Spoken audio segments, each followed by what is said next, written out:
wondering, how do I go about pricing my services? A lot of you have asked me directly, how do you go about pricing your services? Do you have a video on it? And of course, we talk about pricing on this channel. Shoot, we just did a little bit briefly in yesterday's live stream. We were talking about pricing exclusion services specifically, but it's been a while since we've kind of hit on how we go about pricing our like general pest control.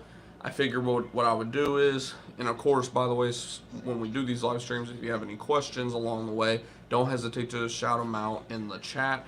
That's why I go ahead and go live when I do these type of videos. That way, if there's any follow-up questions or anything like that that you guys have, you can just shout it out in the chat, and I'll answer it, as I can, essentially. But what I figure we would do in terms of pricing is we'll start with kind of just the bare bones, right? General pest control. And then we'll just kind of, keep going up what I would consider is the different tiers that we have to offer, with our services. And of course, like I even stressed to our customers, none of this is necessarily cookie cutter. We can, do different types of bundles based on what every customer wants, but we have what we believe that they need in terms of the basic general pest control, pest and termite, and then, the full on, we call it the preferred protection plan, where they're covered on pretty much everything. General pest control, termites, standard basic like rodent control with bait stations and traps, that kind of thing. If they get fleas or ticks, we'll cover that under that plan. Mosquito, it covers everything, right? So we have kind of those three standard plans, but none of it's cookie cutter. If a customer wants, just mosquito and pest, or just termite and mosquito, we can always create a bundle for a customer as well. But like I said, for this video's purpose, we'll just kind of stick with our standard tier pricing, what we're actually having the call center that we're hiring, go ahead and sell as well. And like I said, because I know we're going to have more of you tuning in, usually first 5 minutes or so, more and more will be tuning in and whatnot. If you have any questions as we go along or need any clarification, just shout it out in the chat. Or if you see this after it goes from a live to a video, shout it out in the comments below as well. I check the comments frequently as well, once a live goes from a live to a video. So yeah, like I said, we'll just start with general pest control specifically. When it comes to general pest control, what we do is we pretty much, it surprises a lot of leads that come in. As a matter of fact, they'll call us and they'll ask about scheduling an inspection, and I'll tell them, well, what's your issue you're having? And a lot of times it's basic stuff, ants, spiders, roaches, right?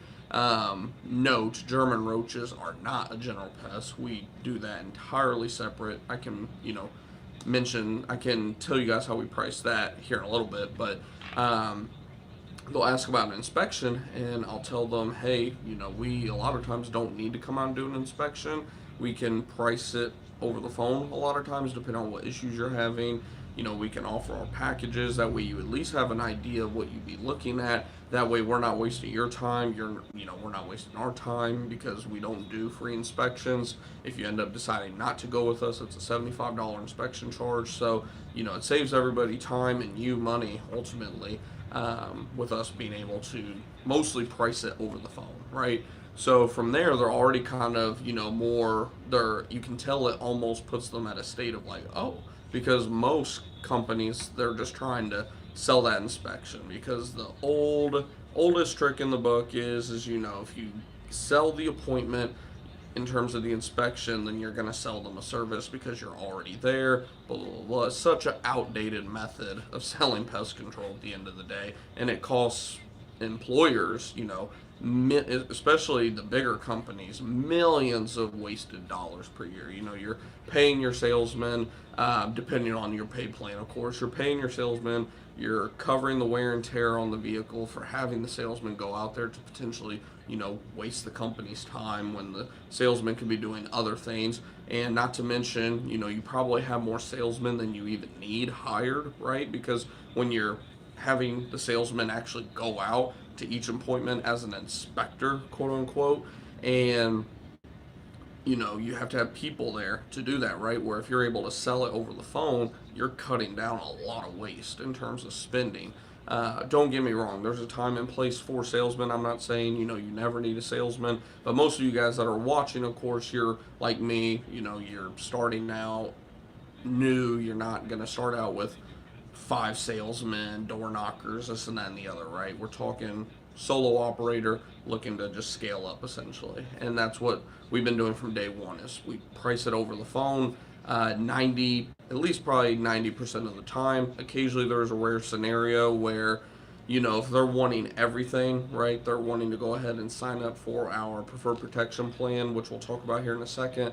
A lot of times for that one, we'll give them a range on pricing. That way they at least have an idea. Again, we're trying to limit wasted time and resources as much as possible. And so if nothing else, we always give a range. And then if they're like, okay, yeah, that range makes sense, let's go ahead and schedule the appointment so we can get the exact price and all that good stuff. Then we know at that point there's a 95+% chance that the sales close. Prime example, yesterday I went out to one in Dallas. I brought it up on our stream yesterday because I was coming home from that stop in Dallas, and my wife pretty much sold the appointment, right? She answered the phone for me, all that good stuff, and she sold the appointment. The woman was wanting what sounded like general pest control and rodent control at the minimum, and potentially termite control at some point down the road. But my wife sold the appointment. She gave her, a rough estimate, and then I went out there and completely did the sell, like closed the sale, and we made $1,100. She paid for the whole year, all that good stuff. Why? Because my wife was able to at least give her a good rough estimate in terms of what to expect. So then when I went out there, she already knew roughly what to expect. All we had to do was, be competent, show that we knew what we were doing and, give our plan of attack. And then she was like, okay, so yeah, how much is it going to be? And then I was like, right around, I think I said 1169 or something like that, or 1069, somewhere around $1,100 plus tax. So we got that one out the door. I think we had a question here. Let's see. How's it going? I think it's Jose Campos. How's it going? Google ads or Yelp ads? I would never use Yelp ads. I will say that. I've heard some people like Yelp ads. I will never use Yelp ads. Google ads are the best. Google local service ads are actually, depending on the market, Google local service ads are better than any of them. But if you're picking strictly between Yelp and Google ads 100%. Now, don't get me wrong, there is a learning curve with Google ads if you're going to be, doing it yourself. I have some videos on this channel. I think we even have like a playlist dedicated to Google ads that I would definitely, go over those videos, learn again from my experience of like what didn't work, what does work, what to expect.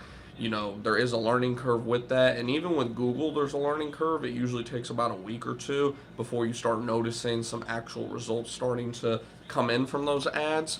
A lot of it is just messing around with your keywords, negative keywords, all that type of stuff. Because if you don't know what you're doing at all, you'll start seeing that you're getting a bunch of clicks and stuff from, just random search terms that have like nothing to do with like pest control services. And of course that's going to cost you money. Your cost per click is going to be really low, but that's because of course the quality of the click is total shit, right? So as you get that dialed in, your cost per click is going to rise, but your CTR is going to rise as well, and then ultimately, your conversion rate is going to go up. Like I said, we got a whole like series, like a playlist on YouTube dedicated to Google Ads if you're, new to Google Ads and need to learn more information about that. But yeah, I used Yelp Ads like one time. They gave me like a credit and didn't get nothing from it, and then they ended up charging me something like $200 or $300. It was just a complete joke. I'll never use Yelp again. But again, that's just my experience. I've heard some people have had at least okay experiences. For me, Yelp would be one of those that's like kind of like the last of the last. Like I just have a ton of extra money and I'm like, hey, if nothing else, more brand awareness, right? So hopefully that helps. But yeah, back to what we were talking about in terms of pricing the pest control. When it comes to basic stuff, general pest control, we price it just based on square footage, essentially. We price it from, 0 to 1,000 square feet. That's more people who are in like condos, maybe townhomes, or really small townhome, right? Maybe even sometimes apartments. We'll get people who are in apartments, they technically have pest control, but they suck, right? We all know how a lot of companies are when it comes to the commercial pest control for apartments. And they'll call us and we'll explain to them that, hey, there's still a good chance that, we're just going to be kind of mitigating some activity and you're going to need us to come out monthly. Like, it's a totally different thing, but it still falls under the, pricing per square foot, essentially. So in terms of tiers, we go 0 to 1,000 square foot, 1,000 to 2,000 square foot, 2,000 to 3,000 square foot, 3,000 to 4,000, and then 4,000 on up.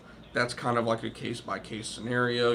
At that point, we're pulling it up on what is it, Google Earth. Trying to get a good look at the home, see if is it a really big home because it's 2 stories and it's kind of spread out in terms of how tall the house is, or is it a single story home that's just massive, right? Because it's more so the linear footage that affects your costs as the pest control company more so than the square footage of the home, right? Because when we're going around spraying the perimeter of the home, we're not spraying every square inch of the square footage of the home on the inside. We're treating around the linear footage, kind of similar to, termite work, right? Which leads me into the next thing. When it comes to termite work, obviously we're pricing per linear foot, totally different with that. Unfortunately, it does require an inspection. Since it does require an inspection, it's not, the customer's fault or anything. Our termite inspections are the only form of inspection that we don't charge for,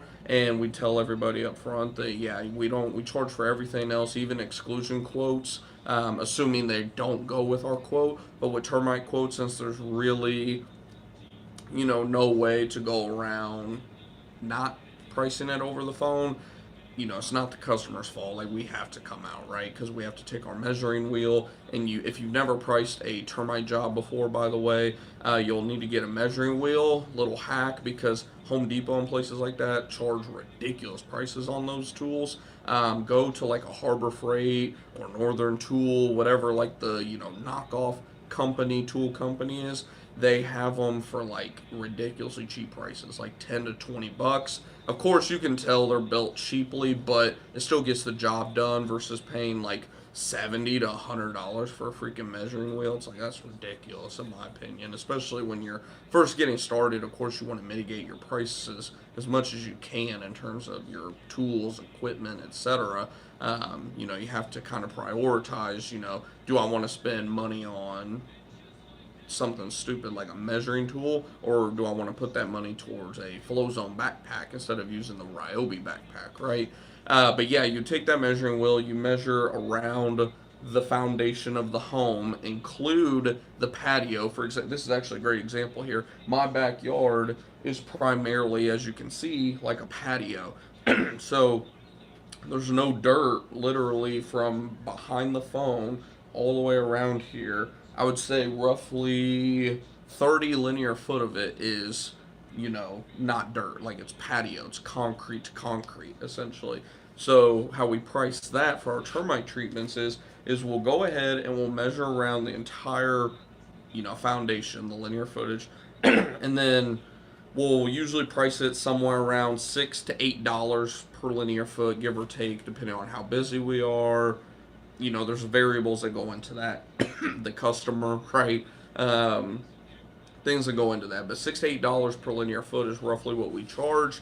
And then from there, we'll go back and measure, this patio. Just going with my patio example, I would go back and measure out, say it comes out to 30 linear foot of concrete, right, that we're going to have to drill every 18 inches. Why is it 18 inches instead of 12? We use Termidor HE, so that cuts down on the amount of drilling we have to do, which is a lifesaver. But point being, what we would do then is we would take that 30 linear foot and then we'd add an additional $4 per linear foot to that. That's how I do it. I used to do like $2 extra, but anymore I throw an extra $4 on there. Depending on how much it is, like in terms of, if it's only the least amount of footage, actually I charge more. Say it's a little section, like 10 foot, that's going to be like an extra $10. Like the minimum essentially for drilling is an extra $100, if that makes sense. If I'm going to be pulling out the drilling equipment at all, it's a minimum $100 added on, if that makes sense. So I say right around $4 or $5 added on. That's if it's kind of, a larger slab patio like mine, for example. I know for a fact it's just off the top of my head, probably at least 30 linear feet that is, slab to slab that's going to need to be drilled. So in that case, it'd probably be around $4 per linear foot added. But you'll kind of catch on to that. You'll know what you feel comfortable charging as you get more jobs under your belt. When I first started, I didn't even think about charging more per linear foot, so I was just doing it instead. And then one of my buddies was like, "Man, no, you need to be charging for drilling. That takes extra time. Wear and tear on your equipment. Like, definitely charge more for that." And another way too, something I learned from my buddy Junior is, if the affected area that has termites, say again, we're going with my patio for a visual because I'm a visual guy and I know a lot of people are visual learners. Say that my termite issue is at the very front of my house, right?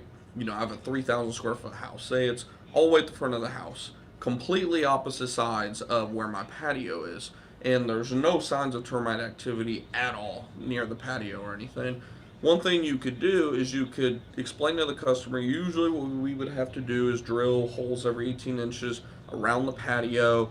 But since your termite issue isn't in this area, if you want to save some money and save your patio in terms of looks, because you're going to have half-inch holes every 18 inches, we can still warranty it for you. So say a termite issue does pop up in this area, we'll still treat that for you at no additional cost to you. It's still covered under your warranty, but it'll save you $150 or whatever the price came out to, right? And a lot of people will actually go for that because they're like, yeah, I really don't want my patio drilled unless if I have to. So a lot of people actually go for that, believe it or not. So that's a good hack that my buddy who also owns a pest control company taught me. I think we had a question or comment or two. How's it going, Burley? Said Google Ads all day, 100%. How's it going, Chaos? Love your content as always. I appreciate that. Does it make sense to start an LLC or S corp? Also, have you tried EDDM? Is that I'm assuming that's an abbreviation for something or like an acronym. I don't know for sure if I've tried it or not. I'm assuming not, otherwise I would know that acronym. But in terms of the LLC or S Corp, so a lot of people get this confused, and I blame TikTok culture for this. So your S Corp is nothing more than a tax filing status. So when you open up your business, you want to go register an LLC. That's your limited liability corporation. That is to protect your assets, essentially, to protect your assets, all that stuff. Is pretty much to give your business separation from, your personal life, right? When you're first starting out, assuming it's just you're going to be what's called like a single member LLC, but you're still an LLC. And like we said, that's just more so for like legalities, protecting you, essentially. It's why it is so important, man, to make sure that you don't mix your personal finance and business finances within, your business checking account, business credit cards, etc. Because the moment you start spending you put personal expenses on those accounts, you lose the benefits of the LLC. You pretty much have an LLC for no reason at that point. So it's very, very important from day one to make sure you keep that stuff separate, have a good accountant on your side, all that good stuff, of course.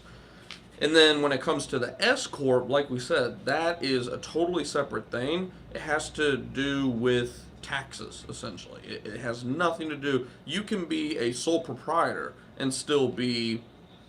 And sole proprietor is just, you never registered an LLC, essentially. Like, say you open your business up and you never went and registered an LLC, you're going to be, just a sole proprietor, essentially. And when it comes to the tax filing, like I said, the S Corp, C Corp, all that stuff, that's just tax mumbo jumbo at the end of the day. When you're gonna want to file as an S corp with the IRS is going to be, and again, I'm not like an accountant or anything. I was going to school to be one, but of course I didn't go to college like very long. I dropped out after less than a semester, but I just have like some background knowledge on it since it was a profession I was seriously considering out of high school, and I have good accountants on my side, right? So I know at least just enough to be dangerous, right? So, like I always say, get a good accountant. They'll walk you through all this. But like my accountant says, when the best time to go ahead and register your S corp is going to be right around $50,000 net profit, not $50,000 in sales, $50,000 in net profit. So again, two totally separate different things. I always hate when I'll get freaking emails from like Gusto and all these other different platforms that they somehow get your email and they start sending you a bunch of BS, right? Or on TikTok, you'll see some live some live influencer who's telling you, oh, don't worry about the LLC, just go get the S corp, this and that. And it's like, dude, they're two totally different things. Like, what the hell are you talking about? Like, you need both. The most important thing is getting your LLC set up first and foremost, and then the S corp will come probably, in the pest control business within roughly your first year of starting your business. Now, if you know for a fact that, hey, my first year I'm gonna do net profit of well over 100,000, well over 50,000, whatever the case may be, then go ahead and set up the S corp from day one too. But there's a lot of things that go into the S corp that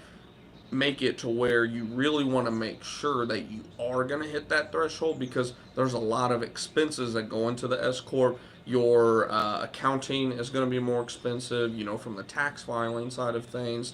You're going to have payroll costs because you're going to have to put yourself on payroll at that point.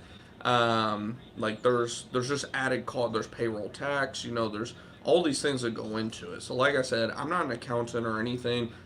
I have my own accountant who handles all that stuff for me. They keep me in the know. They teach me enough to be dangerous, essentially. But, like I said, the main thing that you need to know when it comes to LLC versus S Corp is they're two totally different things. If there's one thing you walk away with from this, they're two totally different things. Don't get it confused. You need both at the end of the day. So hopefully that helps answer that question. Let's see. How's it going, Puma Pros? With general pest control, after knowing square footage of the home, what's pricing model if they want quarterly? Yeah, good question. I was actually just about to get into that. How's it going there, DNB 189 and Pyramid Pest Solutions LLC? 9 times out of 10, the patio was poured with the foundation. However, if you can't see under the siding or doors, always best to drill, better safe than sorry. Yeah, and the other thing too is like down here in Texas, for example, plus a lot of time you'll see like a joint right in between the two slabs. Like for example, you can tell that my patio was poured after because there's a giant, joint in between the two. Like there's a lot of telltale signs, and I noticed down here in my area, there are a lot of areas, especially when it comes to the front patio. Like front patios, I never touch them unless if, there's a issue right there. Like I've only touched maybe two, as a matter of fact, front patios in my entire career. It's mostly the back patios where people will like either A, they never had a back patio and they had a custom one built, or they tore out the old patio, had a custom one built, or expanded onto it, whatever the case may be. Like you were mentioning, everything is pretty, obvious as kind of telltale signs, just some things you want to be on the lookout for. 100%. Good point. But yeah, back to what Puma Pros was saying, that's what we were about to get into as well. Like, how much does the pricing change based on frequency? So, usually, just to give you an idea, I'll do kind of the standard, right? I don't know if my phone's getting hot. Let me see something. There we go. Thought my phone was getting hot or something because it dimmed on me for a second. But when it comes to the frequency of service, we always try to put everybody on quarterly service. Now, if they live out in the country, whatever the case may be, and we know the frequency is going to have to be higher, we usually just go straight from quarterly to monthly. We used to do bi-monthly primarily, like for the first month or two that I started my business, but then I was just breaking everything down, taking a look at my labels, plus, more and more experience with these chemicals. I was like, man, really, in all honesty, if they're good with bi-monthly, they're going to be good with quarterly. And if with bi-monthly, they're still needing an extra service or so, then obviously they need to be monthly to begin with, right? So we primarily do monthly or quarterly. And I'll go with kind of our average size home, which is around 2,000 to 3,000 square feet. So, for example, how we break it down to the customers is, say you wanted to go ahead and do the quarterly service. You could either pay for the whole year up front, that'd be $599 plus tax for the whole year, or you can pay at a rate, or $549 plus tax for the whole year, or you can pay $149 plus tax at the time of the first service, and then $44 a month plus tax going forward. And that's for the quarterly service, right? Now, say they wanted to go ahead and do monthly service. The monthly service, how I'd break it down to them is you can either pay $1,000 plus tax for the full year, so that comes out to what, like right around $90 a month roughly, or you can pay $125 plus tax to get started, and then $95 plus tax per month going forward. The reason for that is because a lot of people will be like, damn, like monthly service is like over double the price of the quarterly service. Well, yeah, you're going out there 12 times a year. You have to pay for that chemical, the time, the wear and tear on your vehicle and equipment, technician. I'm always thinking ahead. I'm not just thinking about paying me. I'm thinking about the fact that I'm going to be paying a technician to go out there as well. Now, of course, there are some positives to doing monthly, right? You're not having to worry about extra services because you're out there every 3 to 5 weeks, right? But like we said, you're going out there 12 times a year. Even with our quarterly customers, worst case scenario, we may go out there, 5 or 6 times in a year? That's like worst case scenario. Like we always talk about on this channel, if we got more than a couple callbacks a year from a customer, then we got a problem that we need to get figured out, right? May even need to move them to monthly service at that point, but which happens. There's plenty of times where I will have a customer who I look up their account and they've been a customer for 9 months and we've been out there 7 times, and it's like, you need monthly service, right? And we just were upfront with them about that. Like, yeah, the whole thing with your warranty is we're not expecting to come out every single freaking month. And we can usually tell when someone's kind of taking advantage of that system because it's always the customers that pay per month, and they always call for an extra within 1 to 3 days after that monthly charge comes out. So, you start to see telltale signs that, they're trying to get a monthly service for a quarterly service price, right? Like, what would you rather do? Pay $40 a month and know that, hey, I can just call them and they're going to come out, or pay, $95 a month, right? Like, people will evidently take advantage of that. Main thing is you just got to stay on top of it and, just call them out, tell them, hey, your home seems to be a problem home. Don't make it seem like they're trying to take advantage of the system, right? You never want to accuse your customer of practically anything, right? But just tell them, hey, it seems that your home's kind of a problem home. We're going to probably look at switching you to monthly service just to give you the best service possible. And if they start going, oh, no, like, it's fine, blah, blah, blah, then, you just give them a chance again. Be like, okay, well, yeah, then we'll just see how it goes. And, if you need anything, call us back. Usually, after that, you've kind of straightened them out. Quarterly's fine. You may have one call back a year after that. But if they call back a few weeks to a month later, then, at that point, it's like, hey, we're going to go ahead and make this move. If you want to cancel, that's fine. But we got to look out for us, too, at the end of the day.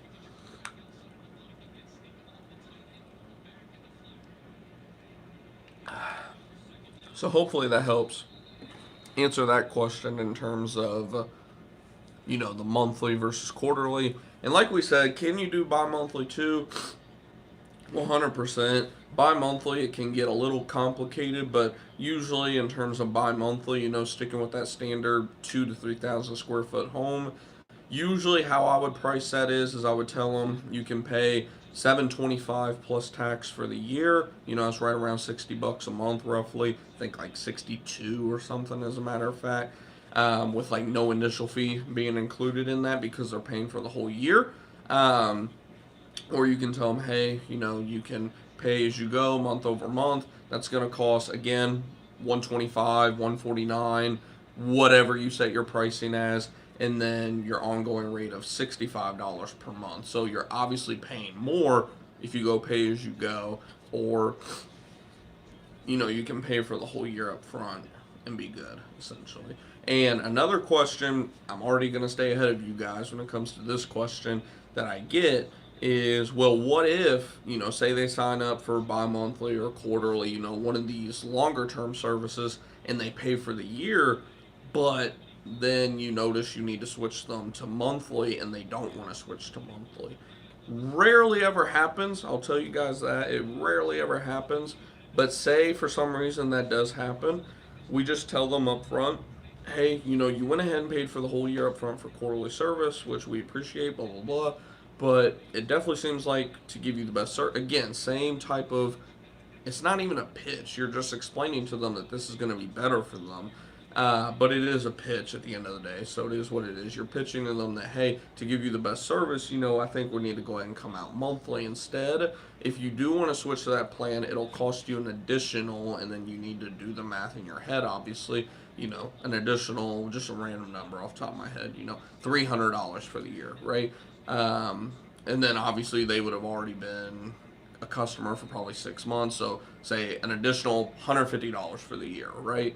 And if they're like, oh, well, I don't want to do that, blah, blah, blah, then at that point, it's up to you whether you want to go ahead and just keep doing what you've been doing because they've already paid you, or you can tell them, okay, well, we're sorry to hear that. It's just that's what we think would be best for you. What we're going to go ahead and do is we'll go ahead and terminate your contract today, and we're going to give you a partial refund for the rest of the year. I've never had to do that, thankfully. Usually, I mean, it doesn't even happen often. A lot of times your customers that pay for the year up front, they tend to be your least problem customers, in my experience. It's always the customers that either pay as they need you or they pay per month. Those are the two ones that tend to give us kind of the most headaches, if you want to call it that.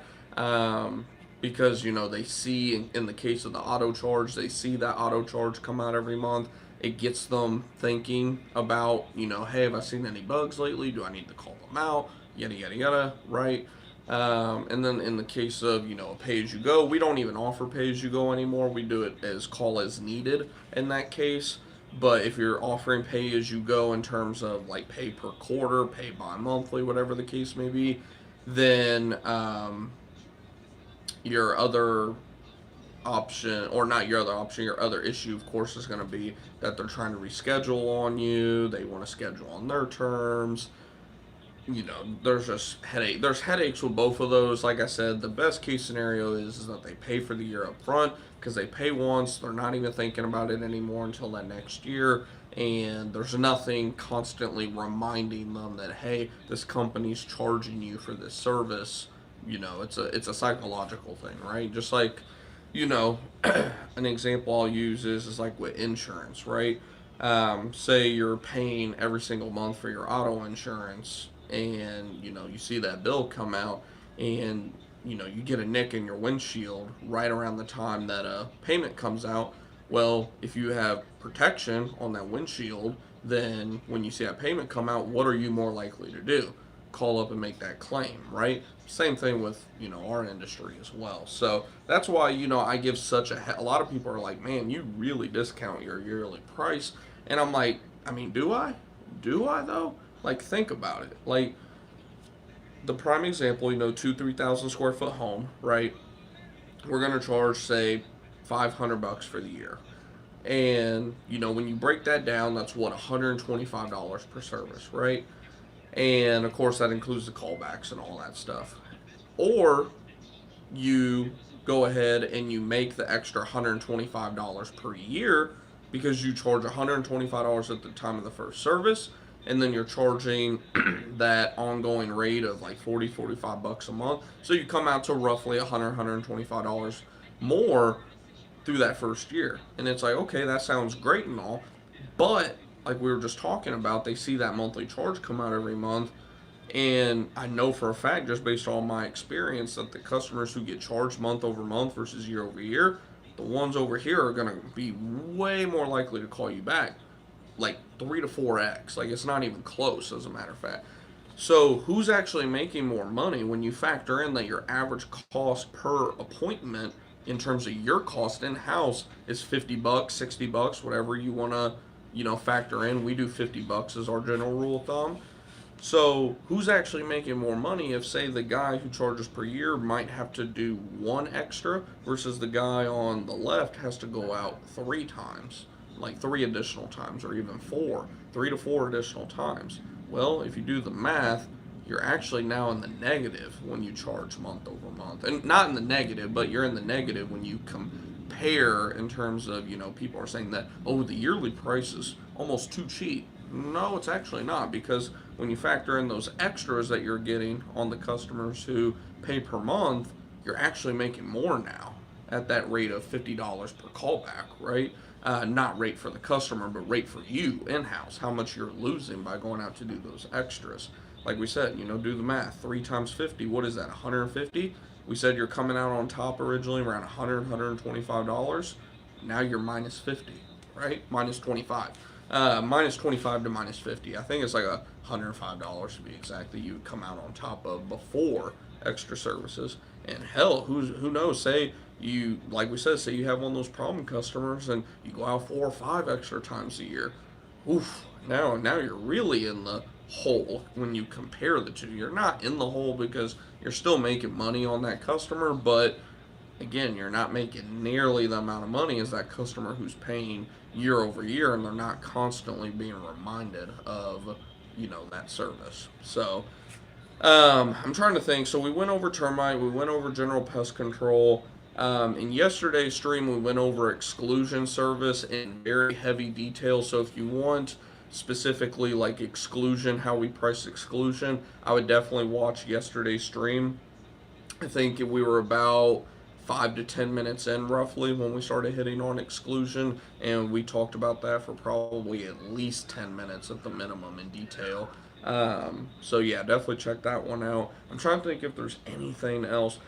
I guess I could give you all, like, we've talked about our $1,200, if you've seen that video about how to get $1,200 per customer, we've talked about kind of our preferred protection plan where we cover everything. Long story short, that is anywhere between, we just raised the price on it this past season, this past spring.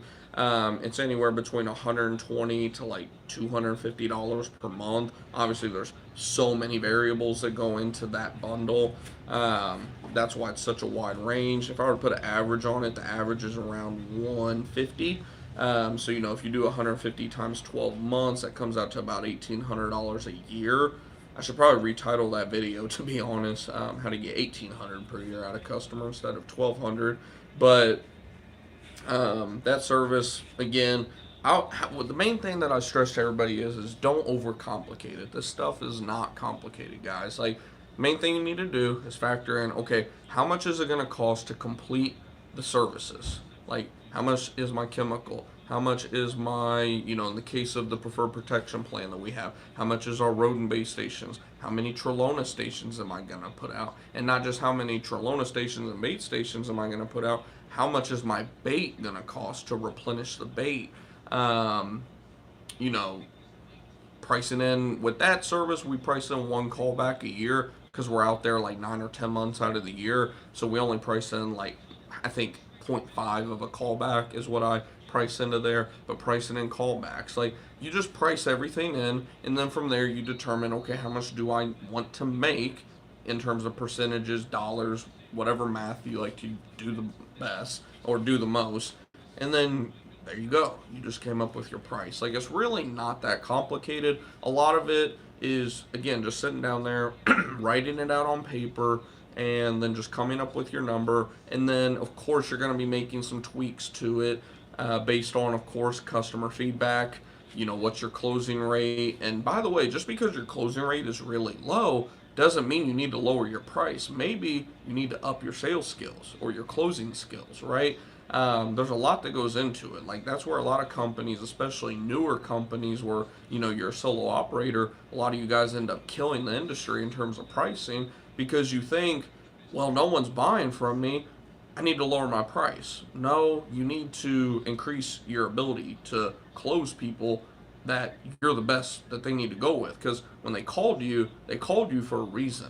They figured that you were the company that could solve their problem and that they could trust. Something happened there within that call that lowered that trust in you. So you need to go in there. That's where I love having apps like either CallRail, OpenPhone, whatever call recording app you want to use to be able to go in there and listen to your phone calls and see, okay, where did they lose interest? When did the conversation kind of start, going south, so to speak? And a lot of times you'll see it'll be very subtle, but when you go back and listen to that, you'll be like, oh, they didn't like whenever I mentioned this, or I said too many times right here, like I fumbled my word. Like, you need to go in there and dissect your sales process, and if you don't want to do all that work, then hire it out, right? Hire a company like what we're doing right now, where we're having a third-party company come in and sell shit for us at the end of the day. I'm not doing that because I'm not good at sales by any means. I'm doing that because I just don't have the time to answer phones anymore. How's it going there, Mike B? Great video as usual. I appreciate it. Keep up the great work. Your videos are like gold. Oh man, I wish they were like gold. I know YouTube don't pay me like they're gold. But no, I appreciate it. I always appreciate you guys tuning in and whatnot. And yeah, hopefully you guys have been enjoying the stream. If you have been, do me a favor, just smash the thumbs up button. Give me some hearts or whatever the case may be. I appreciate you guys tuning in as always. Hopefully, like I say, y'all are going to have a great holiday weekend this weekend. I forgot it was even a holiday weekend until yesterday. I was like, man, I had no idea. I should have remembered because it's the beginning of September, but, life of a businessman, right? You always just kind of get caught up. I only remember the big ones. I remember Christmas, New Year's, Thanksgiving. That's pretty much it. Those are the main ones that I remember. And I think the only reason I remember them is because it's the quote-unquote slower season in pest control, so I have time to actually, pay attention to that kind of stuff, right? But yeah, I think other than that, if y'all don't have any other questions or anything, I think that's... Oh, I didn't even see your comment there. Tropical Fruit Loops, how's it going? What would you price a GPC for a townhouse? Like some of these homes I pull up and only have 2-3 sides, require no product. I still price it per square footage. Like we said, we do tiers based on 0 to 1,000, 1,000 to 2,000, 2,000 to 3, 3,000 to 4, and then 4,000 plus is where we really have to start paying attention because, is it a really wide house? Is it, like you were even kind of explaining, something that's more built up instead of out? But yeah, a townhome that's small, like what you're talking about, even if it is over 1,000 square foot, if I know I'm going to be using virtually no product, I'll put them at that minimum pricing essentially, unless if, they're a headache in the making, right? But usually I'll give them the benefit of the doubt, give them our best pricing, which for us right now, I believe I was doing as low as $30 a month, but I believe we're now back to doing 34 for our minimum. So that'd be around $102 a quarter. So if you're allowing them to pay per year, I would say, what would that come out to? Trying to do the math here. $409 plus tax a year for general pest control. That's our minimum, so to speak, which I think would be more than reasonable for that situation there. I have a couple like that as well. Hell, I have one of them who they're in a townhome, pretty similar situation as yours. I might use 1 gallon of liquid there, maybe 2 ounces of Nibran granular, nothing crazy at all. The whole service takes maybe 20 minutes inside out because they only call me as they need me. and they pay me 225 plus tax like once or twice a year. And I keep trying to tell them, dude, you could pay 409 plus tax for the year and be done. And you're going to get 4 treatments a year. You're covered for the whole year. But, the fact that he has that ability to, call me as he needs me, he likes that freedom. And I think, if I remember right, they're getting ready to move too. So I understand if you're moving, sticking with the calls needed. But he's been calling us out for 2 or 3 years now. So it's like, dude, like, what are you doing? Like, just cover the whole year and be done with it, right? But yeah, no. Hopefully that answers that question. Try to make sure I didn't miss any other questions or anything in here. Looks like we pretty much got everything all caught up. So yeah, no, I appreciate you all tuning in as always. If you have any questions after this live goes from a live stream to a video, don't hesitate to shout them out in the comments below. By the way, I noticed one cool thing. You guys might have noticed it like below the video here. I have like a YouTube shop now.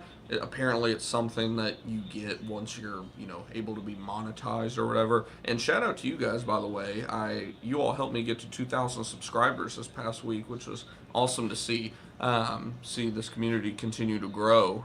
I didn't even realize this many people are like starting a pest control business. Like, I thought it was a very, very, which, don't get me wrong, it's still a small niche, right? But I didn't think there's that many people who are like looking to start a business, or they're already business owners and they're looking to like learn from other business owners, like looking to grow. Like, it's just awesome to see. Like, I love that we're building a community of like business owners and future business owners. Like, there's been at least half a dozen of you who will hop in the comments and the chats and stuff who I've literally watched you guys go from watching my content, you hadn't even had a business yet, to now you own your own business and you're out here making shit happen. Like, it's cool to just see you guys not just like watch the content, but actually apply the content. It's just so cool to see. Like, it gives me like a reason to keep doing this stuff for you all. But my point was on that part of like the whole monetization thing is they have like a YouTube shop down below, and they're allowing me to like upload designs and stuff. So if you guys have any like cool design ideas that you think would look cool on like shirts, hats, stuff like that, you can let me know. Like, if there's any funny sayings or slogans or whatever the case may be. I'm always open to ideas and stuff. I just made one this past week. It says like, I make 6 figures a year killing bugs or something like that. I just thought it was like a little cheeky, funny type of thing, and I actually ordered a shirt. It's on the way. It's supposed to be here this upcoming week, so I'll be repping it on the streams and on the streams and videos going forward. And I want to get a hat too. I saw that there's a snapback hat too, apparently.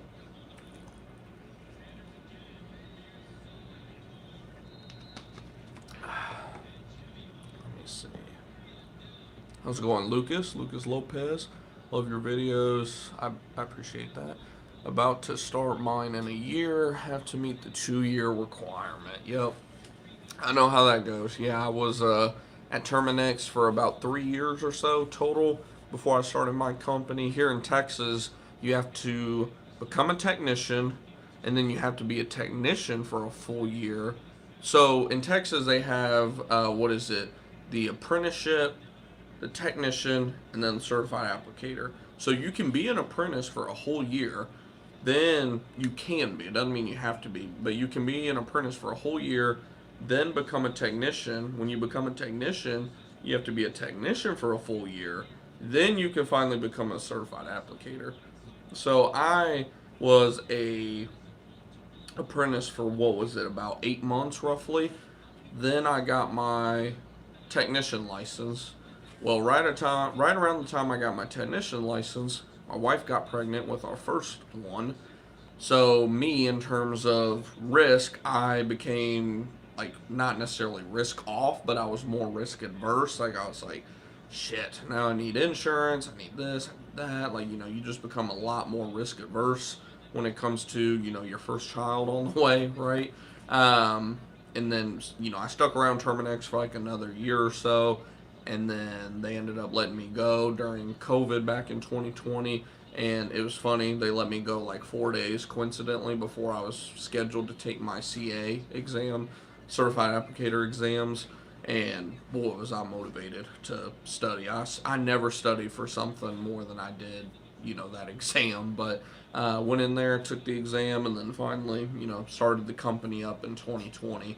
And, rest has been history. So, yeah, I know exactly what you're going through right now. You're ahead of the ball. I'll say that. If you're already watching content on YouTube and stuff like that about like starting and growing your business, you're gonna be so far ahead. I mean, that's one thing I always stress on this channel. Like, if I knew the things that I know now, and even like each day, like every day, you're gonna learn more and more on top of that. Like, especially once you start your business. But where I was going with that is if I knew what I know today, the stuff that I post on YouTube and all that stuff, if I knew all this stuff today, man, I'd be so much larger. Like, if I knew it when I first started my business back in 2020, we would be light years ahead of where we are right now. I'd venture to say we would be doing at least 500,000 to $1 million a year, like today, like right now, not just 200 or whatever we're gonna end up hitting this year.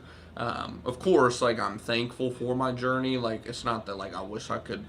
Of course, I wish I could go back and with all that knowledge, this and that and the other. That's what I always tell everybody too, because they're like, part of business, you take a lot of legal risk, and in terms of, people could sue you, this and that and the other, and people are like, aren't you like scared of that? And I'm like, I'm not scared of that. And they're like, well, why not? And I'm like, because you could literally take everything away from me right now, and I would have it back within a year or two, because I had, like, you can take everything, but you can't take the knowledge, right?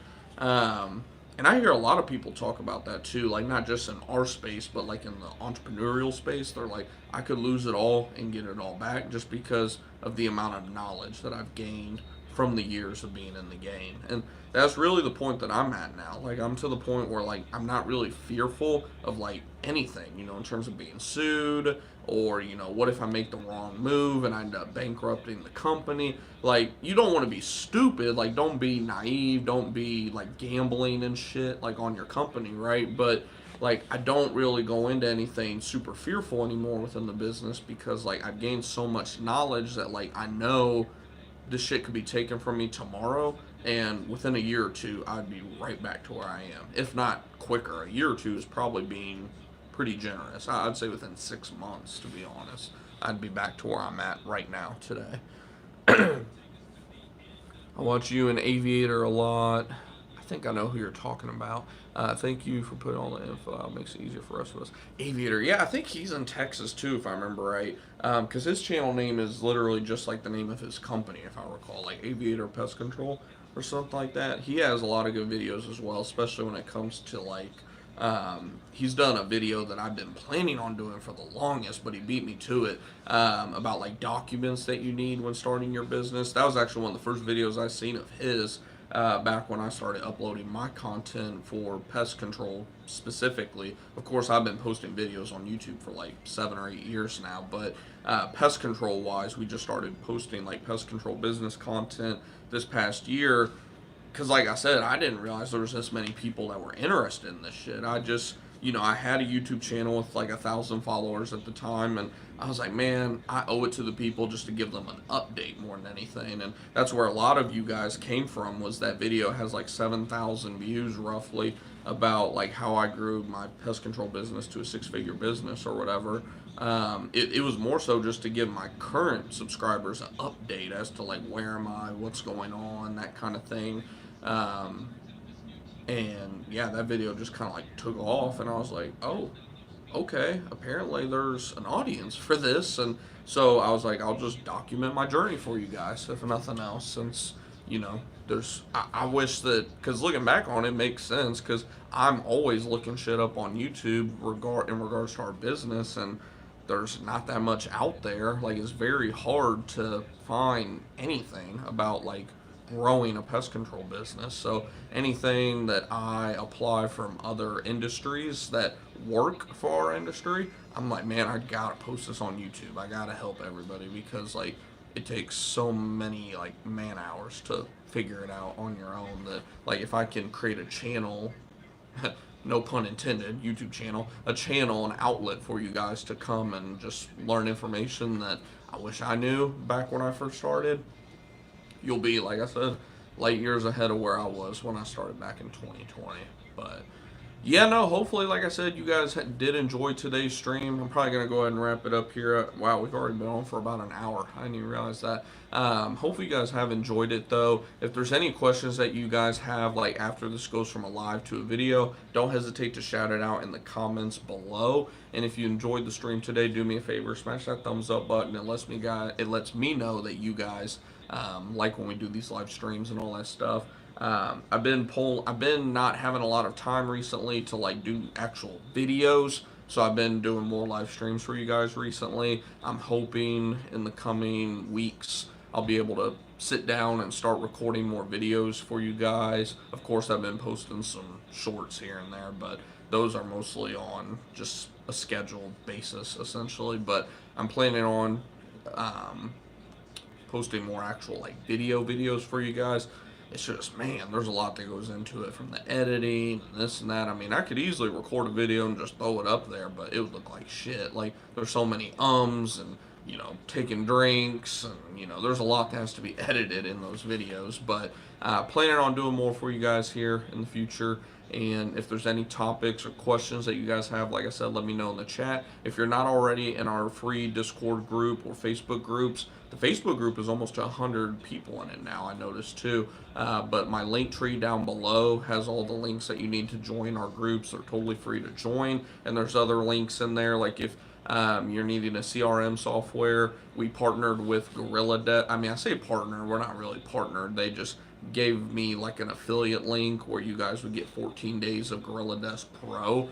So pretty much half a month for free. So if you're looking at trying out a CRM for your pest control business or anything else, there's, like I said, some helpful links in that LinkTree, as well as the links to our Facebook group and Discord group down below. And if you haven't already, subscribe below, hit the bell icon so you don't miss any of these live streams or videos. And otherwise, like I said, have a great weekend. Stay safe, but not too safe, of course, this holiday weekend. And I'll see you guys in the next one. Take